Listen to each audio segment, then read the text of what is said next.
बोला. एक विचारायचं होतं. काय? कवी कलेच्या बचावासाठी महाराजांनी शिरक्यांचं शिरकाम केलं. आपल्या रक्ताच्या नात्याला महाराजांनी हा गोलगाव हा विषय आपला नाही.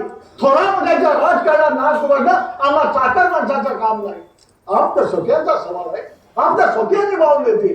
खंडोजीराव चुकलं बदल पुन्हा नाही सवणार खाऊ दे. जिव्हाळ्याच्या माणसाचा सवाल राजकारणाच्या पटावर उभा राहिला की मती गुंग होते. जिव्हाळीला वजी जी महाराज. कुठं आहात तुम्ही? इथे सदरेवर आहे मी महाराज.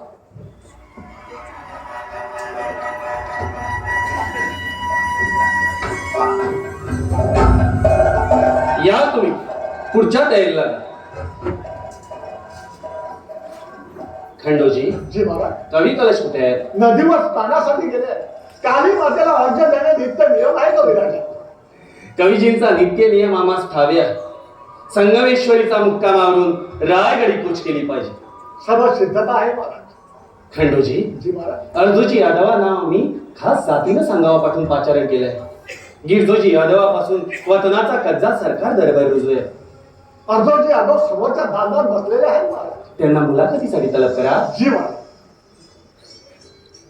दौलतराव जी महाराज. तुम्हाला दिलेली कामगिरी तुम्ही चोख बाजावा. शेखबीरा तुम्ही सुद्धा. विश्वास आहे आमचा तुमच्यावर. यावे अर्जुजी यादव यावे.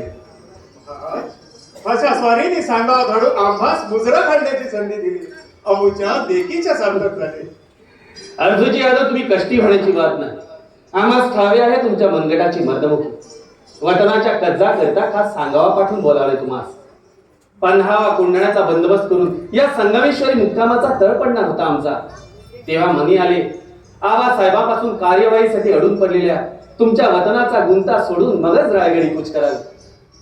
खंडोजी जी महाराज. या अर्जुजी यादवाने प्रेमाच्या मापाने विकत घेतले आम्हास. महाराज आपल्या मनीचा आभाळ एवढा मोठेपणा आम्ही महाराजांच्या पायीचे चाकर. नाही अर्जुजी, हा मनीचा मोठेपणा आहे तुमच्या. त्या बाक्या प्रसंगी तुम्ही नसता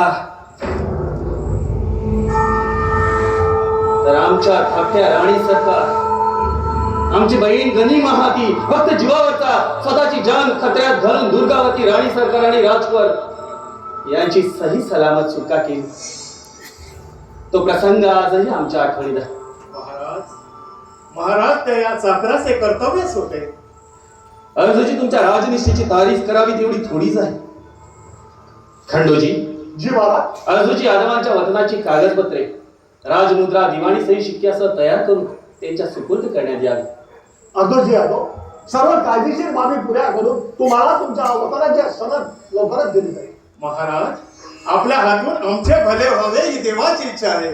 थोरल्या छत्रपतींच्या काळापासून आमच्या वतनाचा कच्चा दिवाळी दसरा सुरू आहे. पण न्यायासाठी ही आजची घडी यावी लागली. महाराज येतो. यावे अर्जुजी यादव. शिवशंकर शंभो तुमचं कल्याण करो. खंडोजी जी महाराज. आणखी कुणा वतनदाराची फिर्याद आहे?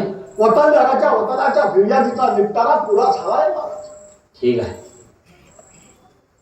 संगमेश्वरचा मुक्कामावरून रायगडी कूच केली पाहिजे. कवी कलशांची सल्लामसलत करून सैनिकी पथकाकरता पुढचा आदेश करू. माता यावे कवीजी यावे.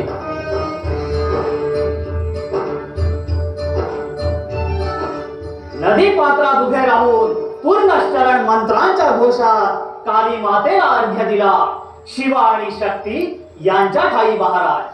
आमच्या डोळ्यांना हाती संशय घेऊन गनिमावर फुटून पडणारे संभाजी महाराज दिसत होते. सच कहू महाराज, हा हा आज आम्ही जिंदा आहोत की आपली मेहरबानी. शिर्के आणि देसाईंचा बखेडा उभा राहिला. शिर्के माजोर रायगडचा हुकूम मानत नव्हते. आमच्या अधिकाराची जाण ठेवत नव्हते.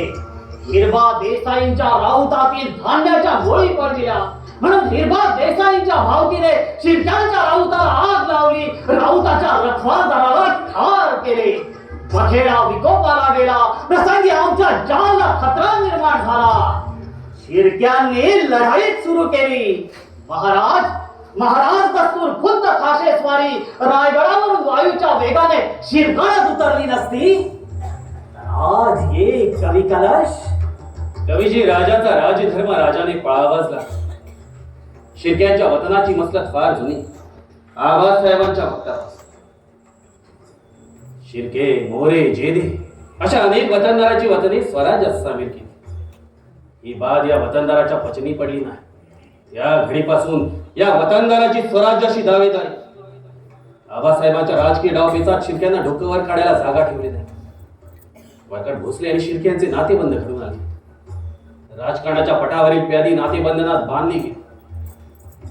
पण काळाच्या पटलावर आबासाहेबांची पाठ फिरतात वतनाचा दंगा उभा झाला. शिर्के आणि भोसलेच्या नात्याच्या गाठी सैल झाल्या. समशेरीच्या पात्याची धार तेज झाली. दस्तूर खुद्द छत्रपती संभाजी राजांच्या जानला खतरा. आम्हास ठार मारण्याचे कारस्थान. महाराज तो वक्त आता कळून गेलाय. आता उगाच जुवास घोर लावणे काय कामाचे? खंडोजी, प्रसंग टळून गेला बात खरी आहे. पण कवी कलशाने शिर्क्याच्या मसरतीला विरोध केला नसता, हिरवा देसाईच्या खोतीच्या प्रश्नी लक्ष घातले नसते, ते हे कटकारस्थान आमच्या मस्तकापर्यंत पोहोचले असते. महाराज, आम्हा चाकराच्या पदाची काय तमा दौलतीच्या तख्तापायी जाण ठेवून दौलतीची हिफाजतीची आण वाहिली. त्याचं मूल मग काय राहील? दौलतराव, तुमचा इमान दौलतीपायी आहे, ठावे आहे आम्हास. पण ही फितुराची जहरी पिलावर काय करील कोणास ठावे. महाराज काली मातेच्या कृपेने सगळे टळून गेले आहे. पन्हाळा, कोंढाणा या गडांचा बंदोबस्त नेटका केला. जुन्नर पासून संगमेश्वर पर्यंत हरेक ठाण्यावर चौकी पहार उभे केले. राज रस्ते आणि आडवाटेवर हेजिमांची नजर आहे.